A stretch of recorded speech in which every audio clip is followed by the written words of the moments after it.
You know what happens when you go completely silent on a woman who was starting to get attached, not playing games, not following some pickup artist playbook, just genuinely withdrawing your attention.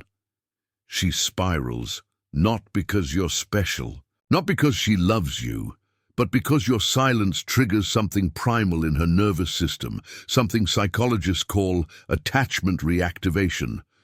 A panic response she can't consciously explain, and most men, they have no idea they're triggering it. Before I show you the mechanism, think of someone specific, a woman who barely noticed you when you were present, but couldn't stop texting when you disappeared. Got her in mind?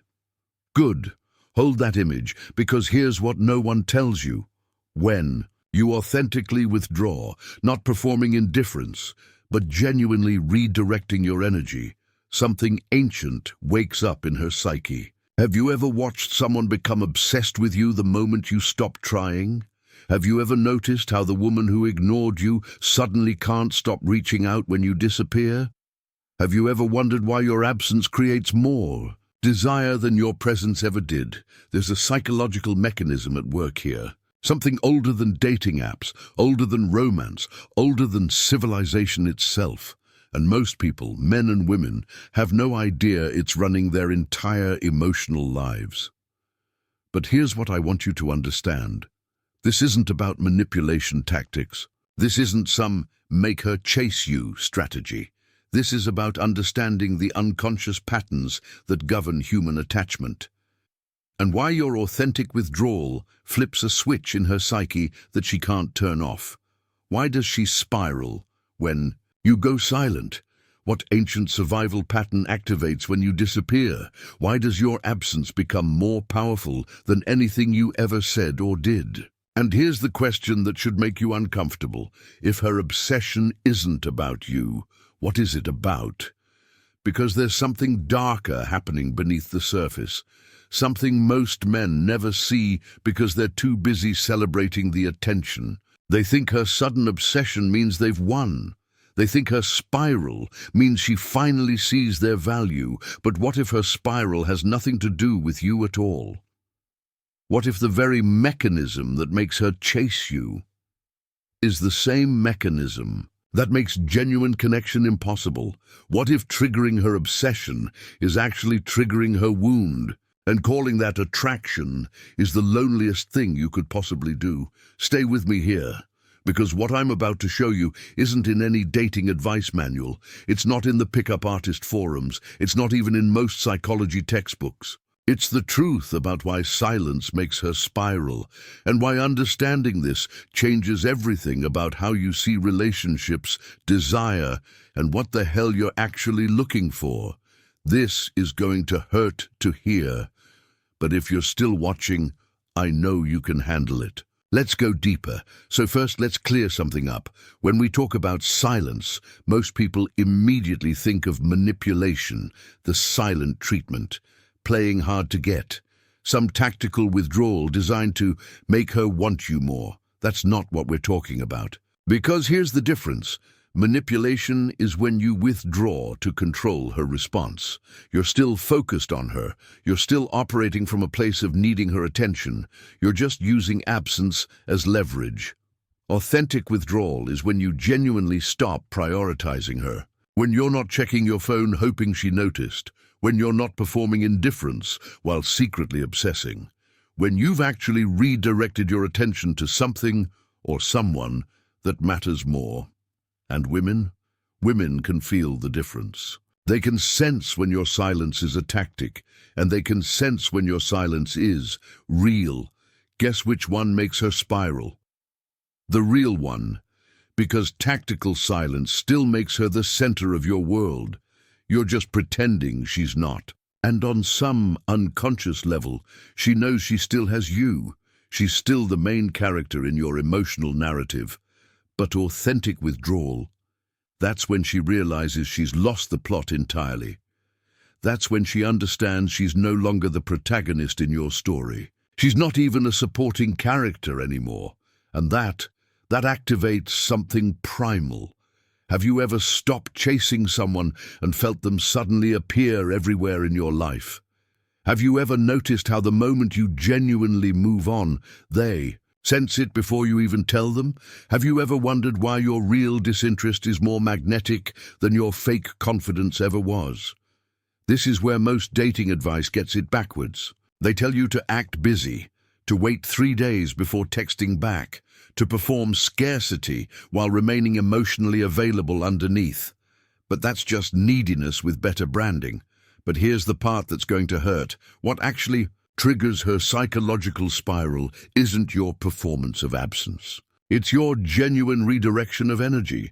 It's the moment you stop wondering what she's thinking because you're too busy thinking about something else.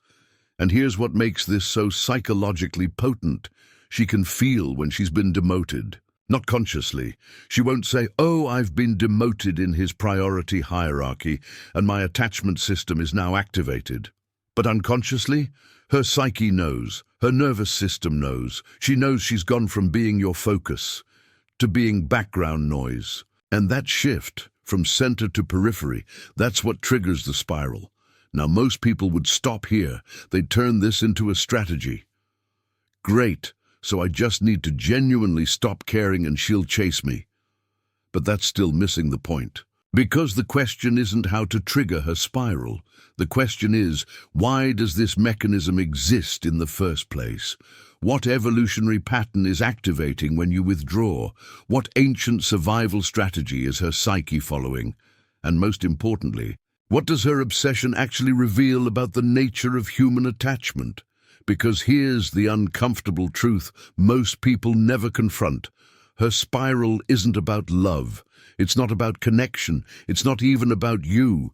It's wired into your nervous system, into hers, into every human who's ever felt the cold terror of being left behind. Let me show you what most people will never see. Here's the truth you don't want to hear. Her spiral has nothing to do with you. It's about something much darker.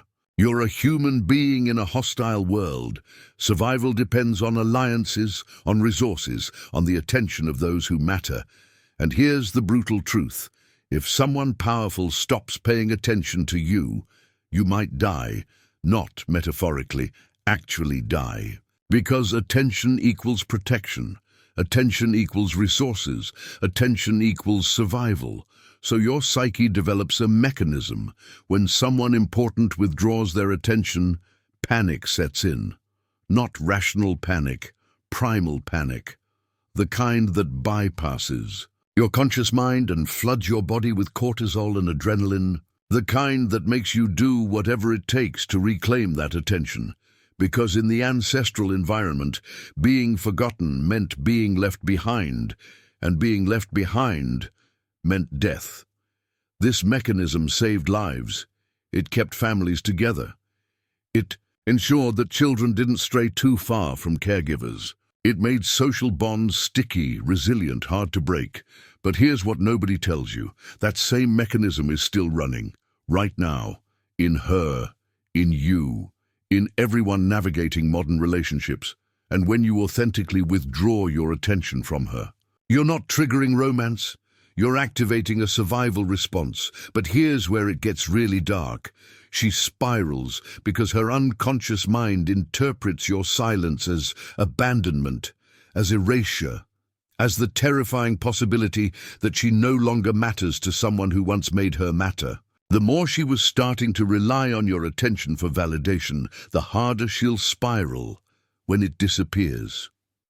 Have you ever noticed how the women who seemed most indifferent to you barely react when you leave?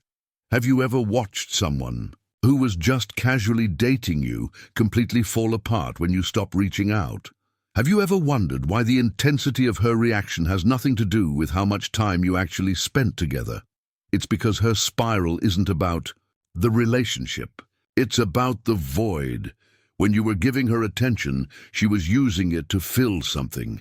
Maybe it's the emptiness of not feeling seen, maybe the wound of never feeling good enough, or maybe the terror of being alone with herself. Your attention was a drug, a temporary relief from the ache of her own existence, and when you withdraw it, she goes into withdrawal. Now let me show you what this really looks like in the shadow. Think about it like this. Imagine you're in a dark room. You've been in this room your whole life. You've learned to navigate the darkness, to make peace with it, to survive in it. Then someone walks in with a flashlight. Suddenly you can see. The room is illuminated. You remember what light feels like. You start to rely on it. Then, without warning, they leave, and they take the flashlight with them. Now the darkness isn't just dark, it's darker, because you've remembered what light is. You've tasted it, and now it's gone. That's what your attention did. You became her light, not because you're special, not because she loves you, but because she was already in the dark, and you temporarily made her forget. When you withdraw, she's not just losing you. She's losing the relief you provided from her own inner void. And that's what makes her spiral. She'll text you at 2 in the morning. She'll accidentally run into you. She'll post things designed to make you notice. She'll reach out with questions, with concerns, with any excuse to reclaim your attention, not because she wants you, but because she needs the light back. Have you ever had someone become obsessed with you the moment you stopped being available? Have you ever watched her create crises, drama, emergencies, just to pull you back in? Have you ever noticed how her need for you intensifies exactly when you're most absent? This is the shadow truth. What looks like desire is often just dependency. What looks like love is often just addiction. What looks like connection is often just two people using each other to avoid their own darkness. And when you withdraw, authentically, genuinely, you're not rejecting her. You're removing her drug, and she'll do what every addict does when the supply disappears. She'll chase it. And here's what should break your heart. While she's spiraling, while she's obsessing, while she's texting and posting and reaching out, she's not thinking about you. She's thinking about the void you left behind. She's thinking about how good it felt to be seen, to matter, to have someone's attention fill the emptiness she can't fill herself. You've become a symbol, a representation of relief, a memory of what it feels like to not be alone with herself. And she'll chase that symbol with everything she has. Because the alternative is facing the darkness she's been avoiding her entire life. Now, do you see why this is dangerous? Do you see why triggering her spiral isn't the victory most men think it is? Because you're not creating attraction. You're activating her wound. You're pressing on the bruise of her deepest fear, that she's invisible, forgettable, not enough, and calling that desire is the cruelest thing you could possibly do. But there's one more layer. The one that changes everything, and it's about you. Here's the question you've never asked yourself. Why does it feel so good when she spirals? Why does her sudden obsession feel like validation? Why does watching her chase feel like power? Why does her panic feel like proof? Because if you're honest with yourself, it does feel good, doesn't it? After being ignored, after being taken for granted, after being the one who'd cared more, her spiral feels like justice. Like finally she sees what she lost. Finally she feels what you felt. Finally you matter. And there it is. The paradox. You triggered her spiral because your silence revealed that she doesn't matter to you anymore. But her spiral feels good because it makes you matter to her. Do you see the trap? You withdrew because you stopped needing her validation. But her reaction gives you validation anyway. It proves you're desirable, powerful, worth chasing. So now, who's actually in control? You think you've won because she's spiraling, but you're still measuring your worth by her reaction. You're still outsourcing your sense of value to whether or not she notices you're gone. You've just reversed the polarity. You're still playing the same game. And here's the uncomfortable truth. If her spiral gives you satisfaction, you haven't authentically withdrawn at all. Because authentic withdrawal means you genuinely don't care if she spirals or not. It means her reaction, obsession or indifference, has no power over your sense of self. But if you're checking to see if she noticed, if you're hoping she reaches out, if you're getting a hit of validation from her panic, then you're still addicted. You're just on the other side of the dynamic. Have you ever gone silent hoping she'd notice? Have you ever felt that rush when she finally texted after days of nothing? Have you ever realized that your disinterest was just another way of making her reaction matter more than your own peace? This is the paradox. The mechanism that makes her spiral is the same mechanism that makes you watch for her spiral. She's addicted to your attention. You're addicted to her need for your attention. And here's what makes this really dark. You think you've escaped the trap by becoming the one who withdraws. But you're just on the other side of the same cage. She's addicted to your validation. You're addicted to her need for it. Different symptoms. Same disease. It's the same wound. The same void. The same terror of not mattering. You're just expressing it differently. And this is why triggering her obsession doesn't lead to real connection. Because real connection can't exist between two people who are using each other to avoid their own emptiness. Real connection requires two people who've already faced the void, who've already made peace with the darkness, who've already stopped checking their phone every 5 minutes, who've already stopped measuring their value by whether anyone's watching. But most people are just two flashlights in the dark, pointing at each other, hoping the other person will make them feel less alone. And when one flashlight goes out, the other panics. That's not love. That's not even desire. That's just two people afraid of the dark. So here's what I need you to understand. Her spiral doesn't mean she wants you. It means she's terrified of the void. And if you find satisfaction in that terror, it means you're terrified too. You're just hiding it better. The real power isn't in making her spiral. The real power is in being so grounded in your own worth, so clear about your own path, so at peace with your own darkness, that her reaction becomes irrelevant, not because you're suppressing your feelings, not because you're performing stoicism, but because you've genuinely stopped outsourcing your sense of value to anyone else's perception. And when you reach that place, something shifts. You stop triggering spirals because you stop withdrawing as a reaction to her behavior. You stop measuring your worth by whether she chases. You stop needing her obsession to prove you matter. You just exist, focused on your purpose, your growth, your path. And paradoxically, that's when you become truly magnetic, not because you're making her chase, but because you're not making her anything. You're just being someone who doesn't need her spiral to feel whole. And that's rarer than you think. So the question isn't how to make her spiral. The question is, what void in you needs her to spiral in the first place? What are you avoiding by focusing on her reaction instead of your own healing? What wound are you trying to prove is closed? By pressing on hers? Because until you answer that, you're just another person in the dark, hoping someone else's panic will make you feel less alone. And that's the loneliest thing of all. So what do you do with this? How do you navigate this dynamic consciously, without manipulation, without using her wound to avoid your own? First, you have to get honest about why you withdraw. If you're pulling back to trigger a reaction, stop. You're still operating from need. You're still making her response more important than your own integrity. But if you're pulling back because you genuinely need space, because you're genuinely prioritizing something else, because you're genuinely realizing this connection isn't aligned with who you're becoming, then own that.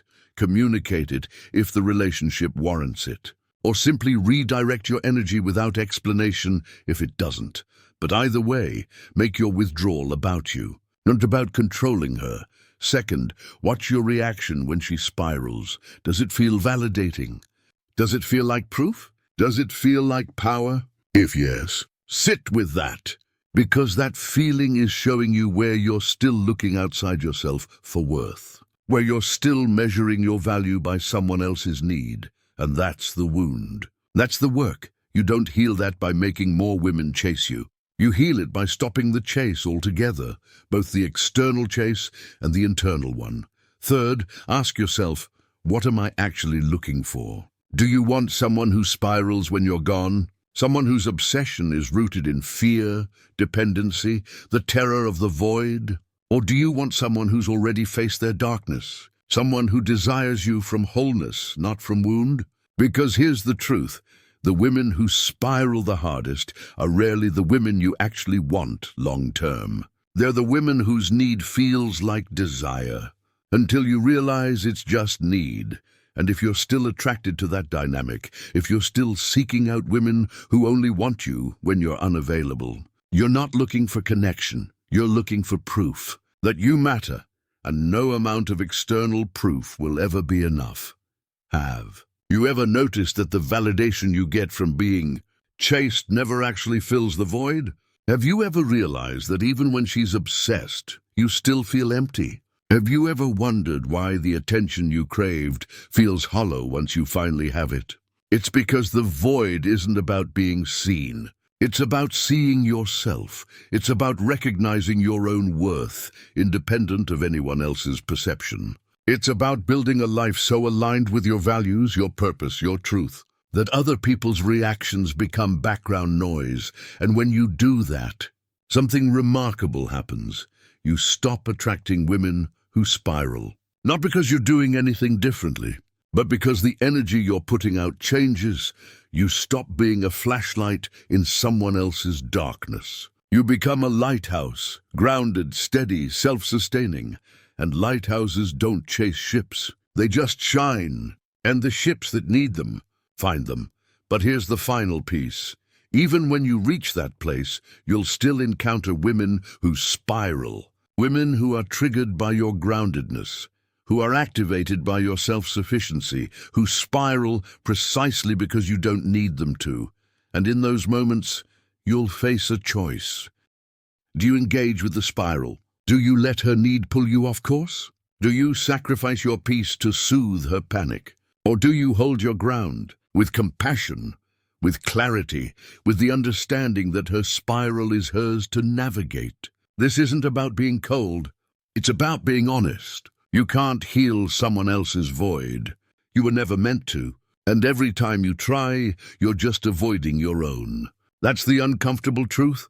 Her spiral isn't your responsibility. Your avoidance of your own darkness. That's what you're accountable for. All you can do is hold space for your own healing. And trust that she'll find hers, or she won't. And either way, it's not your responsibility. That's the integration. That's the shift from unconscious reaction to conscious choice. You stop using silence as a weapon. You stop measuring your worth by her spiral. You stop outsourcing your wholeness to anyone else's need. And you start building a life where your presence is grounded. Your absence is intentional, and your worth is non-negotiable, where you're not trying to trigger desire. You're just living in alignment. And desire, real desire from wholeness, not wound, finds you anyway, because that's what actually attracts conscious connection.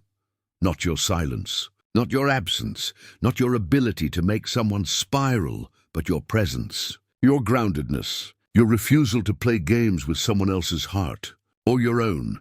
So here's the challenge. The next time you feel the urge to withdraw to get a reaction, pause. Ask yourself, am I doing this from power or from wound? Am I protecting my peace or performing indifference? Am I honoring my path or just trying to prove I matter? And if the answer makes you uncomfortable, to good. That discomfort is the doorway. That's where the real work begins, not in making her spiral, but in healing the part of you that needs her to, because that's the only way this ends, not with her chasing you, not with you chasing her, but with both of you. Whole enough to stop chasing altogether and finally meet in the space where real connection lives, not beyond the wound that never goes away, but beyond the need to use someone else's panic to prove you're not wounded, the space where silence isn't a weapon, and it's not peace either. It's just the truth of who you are when no one's watching, and that truth, that's what you've been running from this whole time.